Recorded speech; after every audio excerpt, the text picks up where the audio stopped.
दोस्तों, स्वागत है आपका हमारे चैनल में। आज की कहानी सुनने के बाद आप खुद ब खुद ये चैनल सब्सक्राइब कर लेंगे। हमें आशा है आपको ये कहानी ज़रूर पसंद आएगी। आज की कहानी है किराएदार। जब से रीना के ससुर का स्वर्गवास हुआ था, उनका ऊपर का खाली कमरा उसे जैसे काटने को दौड़ता था। पति अनिल के गए रात तक लौटते उसका इस अकेले घर में ज़रा भी मन नहीं लगता था। कमरे के साथ अटैच बाथरूम और किचन भी था। बहुत सोच विचार करके उसने वहाँ एक किराएदार रखने की सोची। वैसे भी नोएडा के उस कमर्शियल एरिया में ऐसे कमरों के लिए बहुत ही ऊंचे किराए मिल रहे थे। अतः उसने कॉलोनी के किराना स्टोर पर एडवर्टाइजमेंट लगा दी थी। उसे ही पढ़कर पारो उनसे मिलने आई थी। मुंह में च्युइंगम, चुस्त आधुनिक लिबास, हाई हील्स की सैंडल और इधर उधर दौड़ती लापरवाही नजरें, बिल्कुल बिंदास। किसी मल्टीनेशनल कंपनी में एग्जीक्यूटिव थी। देखिए, मेरी नाइट शिफ्ट की ड्यूटी रहती है, वर्किंग आवर्स भी फिक्स नहीं है, सो रात को अक्सर लेट भी हो जाती है। यदि आप लोग को इस बात पर कोई भी आपत्ति है तो आप मुझे पहले से ही बता दें। पिछली जगह पर जहां मैं रहती थी, उन्हें मेरे देरी से आने पर बहुत प्रॉब्लम थी। You know this middle class mentality. लड़की के लेट आने को सीधे कैरेक्टर से जोड़ते रहते हैं। पारो आंखें चढ़ाते हुई बोली। रीना के कान खड़े हुए। वैसे भी पारो रीना की उपस्थिति लगभग नकारते हुए सारी की सारी बातें केवल अनिल से ही कर रही थी, और ये बात उन्हें ज़रा भी अच्छी नहीं लग रही थी। जैसे वो बात करने के लायक ही ना हो, ना ही उससे कोई भी गुफ्तगू की। जबकि उसके हिसाब से तो लड़की होने के नाते पारो को घर संबंधी सभी पूछताछ उनसे ही करनी चाहिए थी। नहीं नहीं, हमें कोई प्रॉब्लम नहीं है। वैसे भी ऊपर का अलग ही एंट्रेंस है, तो फिर हमें तकलीफ होने का कोई सवाल ही पैदा नहीं होता। मुझे अपनी कार के लिए पार्किंग अरेंजमेंट भी चाहिए। मैं उसके लिए एक्स्ट्रा पे करने को तैयार हूँ। पारो बड़ी ही बेपरवाही से बोली। रीना के भीतर स्वयं संवाद चल रहे थे। ओह, पैसे का बड़ा रौब है इसे। अकेली रहती है, देर से घर लौटती है, पिद्दी भर की छोकरी, और अभी कार में ही चलती रहती है। ऊपर से तेवर तो देखो। पता नहीं अनिल क्यों इस तेज तर्रार लड़की से इतने अच्छे से बात कर रहे हैं। चलता क्यों नहीं कर देते इसे। वैसे भी ऐसी लड़की के रहने से मेरी चिंता कम नहीं होगी, बल्कि और भी बढ़ जाएगी। हमारे पास तो टू व्हीलर है, हमारी पार्किंग ही गाड़ी पार्क हो जाएगी। रूम के साथ किचन भी है। वेल, उसकी मुझे ज़रूरत नहीं है। वैसे भी मुझे कुकिंग नहीं आती है और ना ही मुझे शौक़ है। मैं तो बाहर से ही खाना खाती हूँ। कैसी लड़की है, इतनी बड़ी हो गई है लेकिन कुछ भी पकाना नहीं आता। मेरी माँ ने तो 10वीं तक आते आते मुझे सब कुछ सिखा दिया था। क्या करेगी ये अगले के घर जाकर। ऐसी लड़कियों के ही तो तलाक। रीना के स्वयं संवाद जारी थे।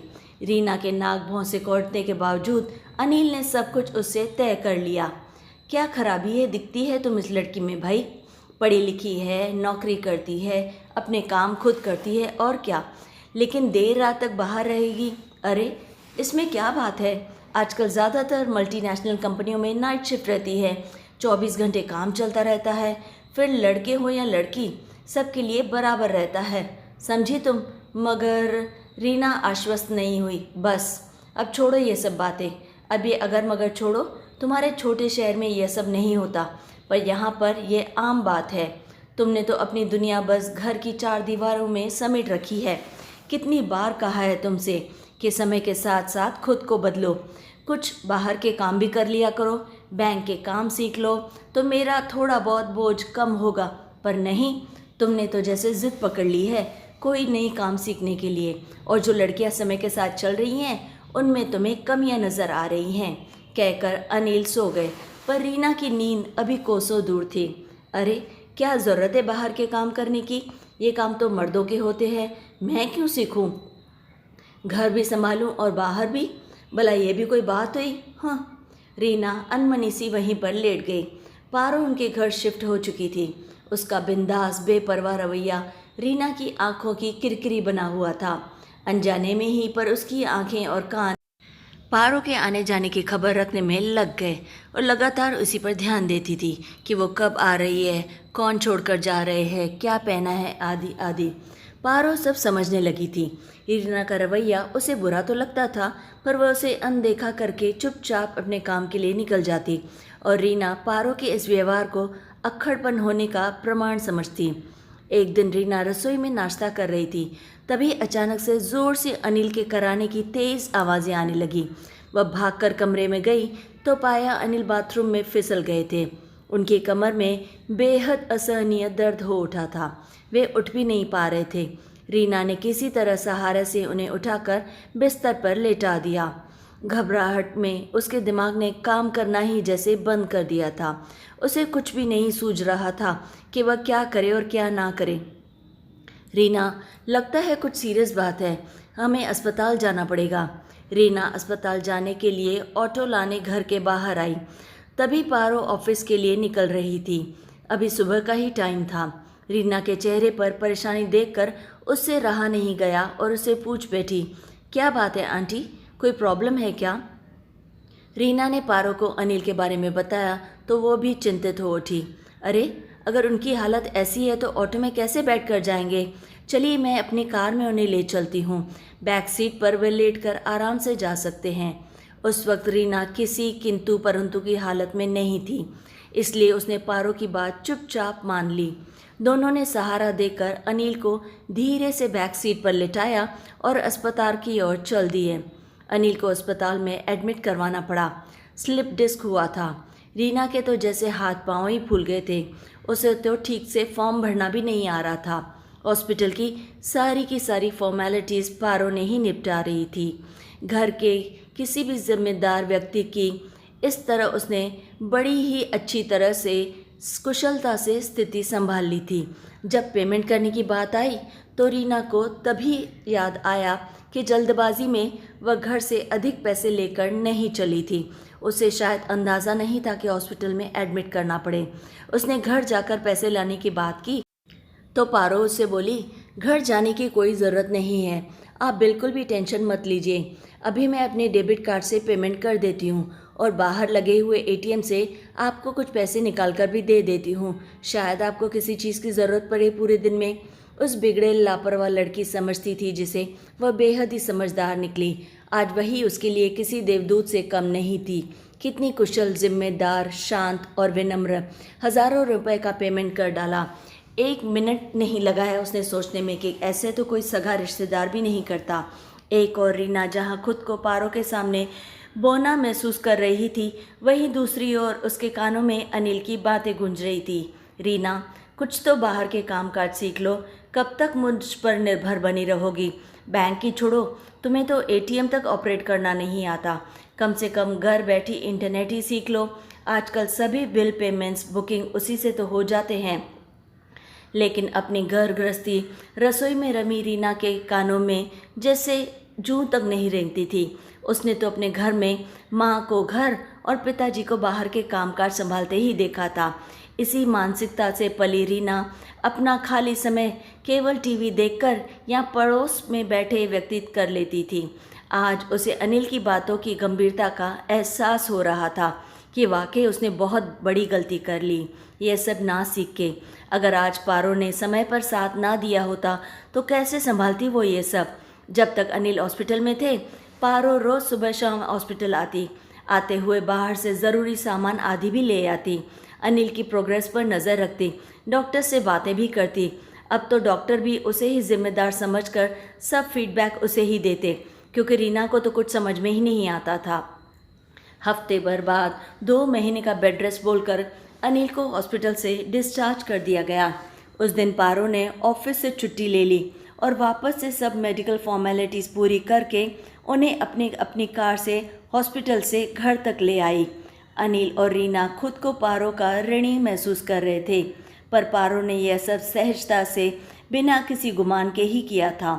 एक दिन पारो ऑफिस से आ रही थी तो रास्ते में उसे रीना कहीं जाती हुई दिखाई दी। आप कहीं जा रही हैं क्या?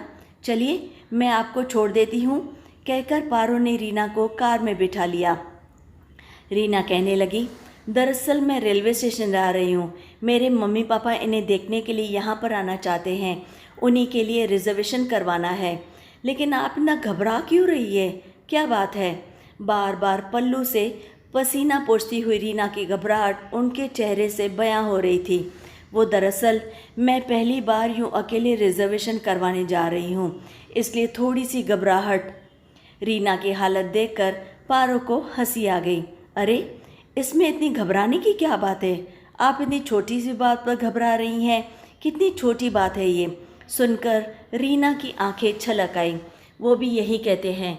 पारो, मैंने कभी भी घर से बाहर की दुनिया नहीं देखी।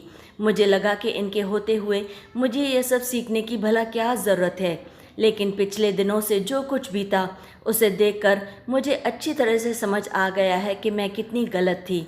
आजकल के एकल परिवार के दौर में एक हाउसवाइफ की जिम्मेदारी सिर्फ घर बैठकर रसोई संभालने से ही पूरी नहीं हो जाती। उसे बाहर के काम भी थोड़ी बहुत काम आने उतने ही ज़रूरी हैं जितने घर के। अब ये बेड रेस्ट पर हैं। घर की गाड़ी जैसे थमसी गई है। आज मैं खुद को बेहद असहाय, हीन और असफल महसूस कर रही हूँ, क्योंकि पढ़ी लिखी होकर भी मैं तुम्हारी तरह बाहर के कामकाज नहीं कर सकती। इतना सुनते ही पारो ने गाड़ी के ब्रेक लगा दिए और फिर यू टर्न लेकर घर की ओर जाने लगी। अरे, कहाँ जा रही हो? मुझे तो रिजर्वेशन। हाँ भाई हाँ, रिजर्वेशन करवानी है, उसी के लिए तो जा रहे हैं। देखिए, जिस काम के लिए आप रेलवे स्टेशन जा रही हैं वो काम घर बैठकर इंटरनेट के माध्यम से भी बड़े ही आसानी से किया जा सकता है, और वो भी बिना लाइन में लगे हुए। और ये काम आज आप ही करेंगी क्या? रीना की आंखें चौड़ी हो गई। मगर मुझको तो कुछ नहीं आता। देखिए, आज से मैं आपको धीरे धीरे इस तरह के सारे बाहर के काम धीरे धीरे सिखा दूंगी, जिससे आपको कभी भी खुद को हीन या असफल नहीं समझना पड़ेगा। लेकिन इसके लिए मेरी एक शर्त है। वो क्या? आपको याद होगा कि मैं पिछले महीने कुछ दिनों के लिए घर गई थी। दरअसल मेरी सगाई तय हो गई है, शादी अगले साल होगी। अब मुझे यह सोच सोच कर पसीने आ रहे हैं कि शादी के बाद मैं घर कैसे संभालूंगी भला। कभी कुछ नहीं देखा है मैंने और ना ही कुछ सीखा है, और अगर अब बिना कुछ सीखे जाने शादी कर ली तो मैं भी आपकी ही तरह खुद को हीन या असफल समझने लग जाऊंगी। तो बस यही शर्त है मेरी। धीरे धीरे आप मुझे थोड़ा बहुत घर और किचन के ज़रूरी काम सिखा दीजिए, और मैं अपने वायदे के मुताबिक आपको ये छोटी छोटी चीज़ें यानी कि बाहर के काम सिखा दूंगी। इस तरह हम दोनों हो जाएंगे परफेक्ट वुमेन। पारो ने हाथों से माधुरी दीक्षित के स्टाइल में इशारा करके कहा तो रीना की जैसे हंसी फूट पड़ी। सीखने सिखाने का ये जो सिलसिला उस दिन से जारी हुआ तो आज तक कायम है। अब उस घर में एक गृहिणी और एक वर्किंग वुमेन नहीं, बल्कि दो दो परफेक्ट वुमेन रहती हैं। तो दोस्तों, कैसी लगी आपको ये कहानी? अगर अच्छी लगे तो लाइक और शेयर ज़रूर करें, और हाँ, वायदे के मुताबिक आपको चैनल को सब्सक्राइब करना ही करना है, ताकि हमारी फैमिली और भी बड़ी हो सके और आप अच्छी अच्छी कहानियाँ सुन सके। और हाँ, कमेंट्स में हमें अपनी राय ज़रूर बताएं कि आपको ये कहानी कैसी लगी और आप और कौन सी कहानियाँ सुनना पसंद करेंगे। और फिर वायदे के मुताबिक लाइक, शेयर एंड सब्सक्राइब।